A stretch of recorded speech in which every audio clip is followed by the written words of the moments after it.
नमस्कार दोस्तों, इस वक्त आप मौजूद हो मेरे साथ हिंदुस्तान सीबी न्यूज़ पर और इस वक्त की बड़ी खबर के साथ हम आपके साथ मौजूद हैं। आप मेरे साथ बने रहिए हिंदुस्तान सीबी न्यूज़ पर और देखते रहिए आंखों देखा हाल।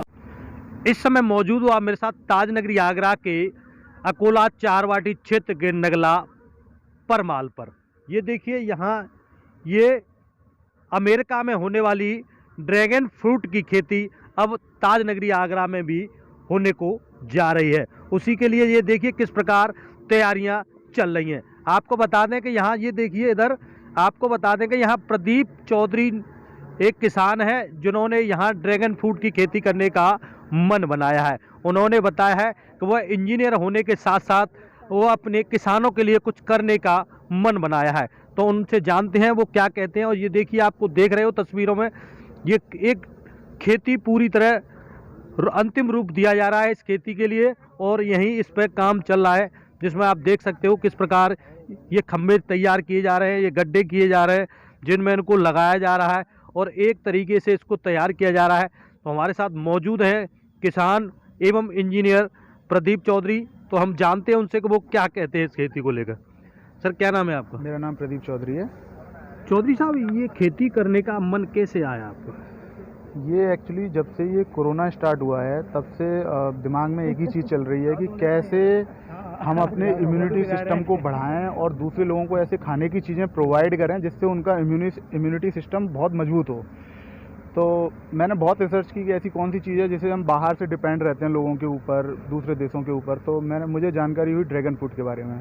तो मैंने फिर देखा कि हिंदुस्तान में ऐसा कोई किसान है जो इसे कर रहा है। तो मुझे कुछ लोगों के बारे में पता चला जो कि बिल्कुल ना के बराबर थे, 2-3। फिर मैंने देखा कि गुजरात, महाराष्ट्र और आंध्रा में हैदराबाद ऐसे कुछ शहर हैं जहाँ पे ये लोगों ने स्टार्ट किया है पिछले 2 से 3 सालों में। तो अभी ये इस लास्ट के कुछ सालों में, 1 से 2 साल में इसकी थोड़ी आगे बहुत वृद्धि हुई है। तो मैं उन लोगों से मिला, काफ़ी कुछ मैंने पता किया इस फसल के बारे में कोरोना के टाइम में ही। तो मैंने कहा इसको हमें भी आगे बढ़ना चाहिए। तो अब से मैंने सोचा कि मैं ड्रैगन फ्रूट की खेती स्टार्ट करूँगा। अच्छा, आपके अलावा और कितने राज्यों में जो खेती करने को जा रही है, तो क्या अपनी खेती सबसे आगे होगी या आपसे भी आगे ज़्यादा किसान? नहीं, हम लोगों से आगे हैं किसान। उत्तर प्रदेश का किसान थोड़ा सा पीछे है, थोड़ा तो नहीं, ज़्यादा पीछे नहीं है, बट हाँ थोड़ा पीछे, क्योंकि उन लोगों ने हमसे पहले स्टार्ट किया है। तो महाराष्ट्र, गुजरात और आंध्रा में हैदराबाद, ये 3 ऐसे स्टेट हैं जहाँ हम लोगों से आगे वो लोग चल रहे हैं। हम लोग अभी स्टार्ट कर रहे हैं, बट हाँ धीरे धीरे हम इसमें आगे बढ़ेंगे और उन लोगों को बराबरी करेंगे। क्या आगरा जनपद में इस प्रकार की खेती कहीं देखने को मिली? आगरा जनपद में तो हम पहले ही किसान हैं जो ये स्टार्ट कर रहे हैं। और जहाँ तक मैं लोगों से मिला हूँ तो पूरे उत्तर प्रदेश में सबसे बड़ा फार्म हम ही लोगों ने स्टार्ट किया है। और अगर कितने पोल लगाए जा रहे हैं यहाँ पे 800 पोल्स के आसपास लग रहे हैं और 1 एकड़ से थोड़ा ज़्यादा ये फार्म है। और अगर सब कुछ सही रहता है तो हम छोटे किसानों को भी अपने साथ आगे लेके बढ़ेंगे। और यानी छोटे किसानों की जो परंपरागत खेती में किसान अपनी खेती करता है उसमें उसका जो किसान को काफ़ी नुकसान का सामना करना पड़ा है, ऐसे में आप किसानों के लिए रोल मॉडल को बनेंगे? हाँ, मैं एक्चुअली छोटे किसानों को ये देखना चाहता हूँ, अगर वो एक छोटा किसान है उसको अपने परिवार को पालने तक में बड़ी दिक्कत आती है। तो मैं चाहता हूँ कि आगे चल के मैं उनकी हेल्प करूँ जिससे कि वो ड्रैगन फ्रूट की खेती से बहुत आगे अच्छा मुनाफा कमा सकें और अपनी जो उनकी लाइफ स्टाइल है उसे चेंज कर सकें। आपने देखा होगा मन की बात, जब मोदी जी का कार्यक्रम आया था इस बार, तो उन्होंने भी बताया था कि गुजरात के कच्छ में कैसे छोटे से किसान अपने इस ड्रैगन फ्रूट की खेती को आगे बढ़ा रहे हैं। वैसे भी साउथ अमेरिका की ये खेती है। तो मोदी जी के भी हिसाब से हम लोग बहुत अच्छा काम कर रहे हैं, क्योंकि ड्रैगन फ्रूट की खुद खेती कर रहे हैं, जिससे आप देखोगे यहाँ पे करीब 20 लोग काम करते हैं, उनको रोज़गार मिल रहा है। और आगे भी जब ये फार्म सेट हो जाएगा उसके बाद भी 2-3 लोगों को परमानेंट रोज़गार मिलता रहेगा यहाँ से, जिससे कि हम लोगों का काम तो हो ही रहा है, लोगों की इम्यूनिटी भी बढ़ रही है, समाज में रोज़गार भी बढ़ रहा है। तो सारे काम जैसे एक देश में होने चाहिए वैसे ही हमने स्टार्ट करने की कोशिश की है। ये उसी का एक रोल मॉडल मैं यहाँ पे स्टार्ट कर रहा हूँ। जैसा आपने बताया कि किसानों के लिए आप रोल मॉडल का काम करेंगे। अच्छा, इसके साथ साथ इस प्रकार की खेती से परंपरागत खेती की अपेक्षा कितना अधिक मुनाफा होगा? इसमें कम से कम आपको 10 गुना परंपरागत खेती से ज़्यादा मुनाफा है, क्योंकि परंपरागत खेती में डिपेंडेंसी ये है कि कभी कोई चीज़ ज़्यादा हो जाती है तो उसकी वैल्यू कम हो जाती है, अगर कुछ वैल्यू कम हो जाती है तो उसके रेट ज़्यादा हो जाते हैं। तो किसान का तो हर कंडीशन में मरना है।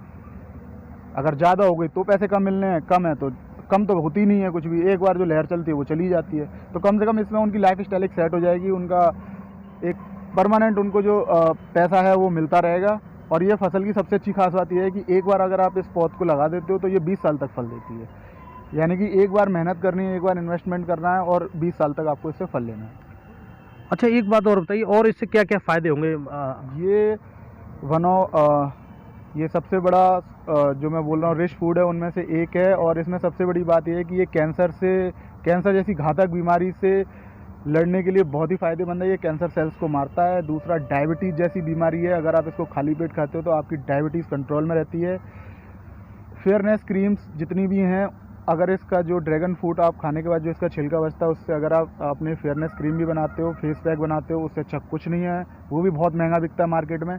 अगर उसके अलावा भी, जैसे कि मैं आपको बताऊं कि प्लेटलेट्स के लिए लोग कीवी खाते हैं, तो अगर आप 1 किलो कीवी खाते हैं और आप 250 ग्राम ये ड्रैगन फ्रूट खाते हैं तो वो बराबर पड़ता है।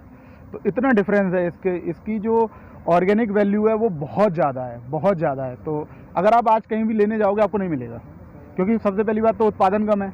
हिंदुस्तान में तो 5% ही हो रहा है, बाहर से वियतनाम, साउथ अमेरिका, थाईलैंड, इनसे मंगाना पड़ रहा है 95%। तो आगे चल के ये, जैसे कि कीवी पहले 3 साल पहले कोई नहीं जानता था, लेकिन डॉक्टरों ने बताया कि इसके ये फ़ायदे होते हैं, आज देखो हर कोई कीवी जानता है। तो अगले 1 से 1.5 साल में भी एक ऐसे टाइम आएगा जब लोग ड्रैगन फ्रूट को ढूंढ रहे होंगे, ड्रैगन फ्रूट उनको नहीं मिलेगा। तो हमें वही कमी पूरी करनी है कि लोगों को इतना परेशान ना होना पड़े आगे जाके। अच्छा, और इस खेती के लिए आपके मन में प्रमोट कैसे आया? आपने कैसे मन बनाया? मन यही बनाया कि मैंने देखा कि ये कैसा ऐसा कोई काम करूं जिससे भविष्य में मुझे भी फ़ायदा हो और मैं लोगों को रोज़गार दे सकूं, और वो भी खेती के प्रति। अगर मैं किसी आदमी को पकड़ता हूं और उसे टेक्निकल काम कराता हूं, वो नहीं कर पाएगा। लेकिन हाँ, खेती एक ऐसा काम है, आज थोड़ी भी परिश्रम ज़्यादा होता है लेकिन हर आदमी कर सकता है। आपने बताया कि आप इंजीनियर हैं और अब भी सेवाएं दे रहे हैं, 5 साल से जॉब कर रहे हैं, इसके बावजूद भी आपने खेती करने का मन बनाया? हाँ, खेती करने का मन मैंने इसलिए बनाया क्योंकि इंजीनियरिंग एक मैंने जिसकी पढ़ाई करी है, तो उसके साथ नाइंसाफ़ी ना हो, इसलिए मैं जॉब करता हूँ साथ में। और उसी के साथ मेरा ख़ानदानी जो मेरे पिताजी हैं, उनके पिताजी थे किसान, उनका पूरा खेती है, वो सब किसान ही रहे हैं। तो हमारी जड़ें तो किसान से ही हैं। वैसे भी जाटों का तो सारी किसानी होती है, हम चाहे कितने भी आगे चले जाएँ, रहेंगे तो किसान ही। तो अगर ये खेती तैयार हो जाएगी और छोटे छोटे किसान हैं जो आपकी इस खेती से प्रभावित होंगे, तो उनके लिए किस प्रकार की मदद रहेगी आपकी तरफ? हम उनको पौध बहुत ही, आप ये बोलो, फ्री ऑफ कॉस्ट प्रोवाइड कराएंगे। मतलब उनको कोई पैसा भी नहीं देना होगा। उनको हम पौध जो है हमारी, आप सोचिए एक पौधा हमें करीब 100 रुपये का पड़ रहा है, हम उनको वो फ्री प्रोवाइड कराएंगे। तो ये थे हमारे साथ प्रदीप चौधरी जी, जिन्होंने बताया कि एक बार अगर ये फसल इस बगीचे में लग जाती है, इस खेत में लग जाती है, तो यह 20 साल तक लगातार प्रॉफिट देगी। जबकि परंपरागत खेती से किसान काफ़ी परेशान है, कहीं फसल का उचित मूल्य नहीं मिल पा रहा है, तो कहीं आवारा गौवंश फसल को बर्बाद करते नजर आ रहे हैं। इससे के चलते इन्होंने इंजीनियर की पढ़ाई के साथ साथ इंजीनियर की जॉब भी कर रहे हैं और वहीं किसानों के लिए कुछ अलग करने का मन बनाया, और उसी के चलते इन्होंने एक ऐसी खेती करने का मन बनाया जो एक बार लगाने से लगातार 20 साल तक प्रॉफिट देगी, वहीं परंपरागत खेती से 10 गुना अधिक मुनाफा देगी। तो इस प्रकार की खेती के लिए ये ताजनगरी आगरा के किसानों के लिए एक तरह से रोल मॉडल का कार्य करेंगे। उन्होंने ये भी बताया है कि वो छोटे छोटे किसानों को प्रमोट करेंगे और उन्हें आगे बढ़ने में मदद करेंगे। उन्होंने ये भी बताया है कि प्रधानमंत्री जी का भी कहना है कि स्वरोजगार अपनाएं और अपने देश और अपने भविष्य का उज्जवल कामना की काम करेंगे। तो आप मेरे साथ बने रहिए हिंदुस्तान सीबी न्यूज़ पर और देखते रहिए आंखों देखा हाल, और अपने साथी कन्हैयालाल दुबे के साथ चोप सिंह सक्सेना, आगरा।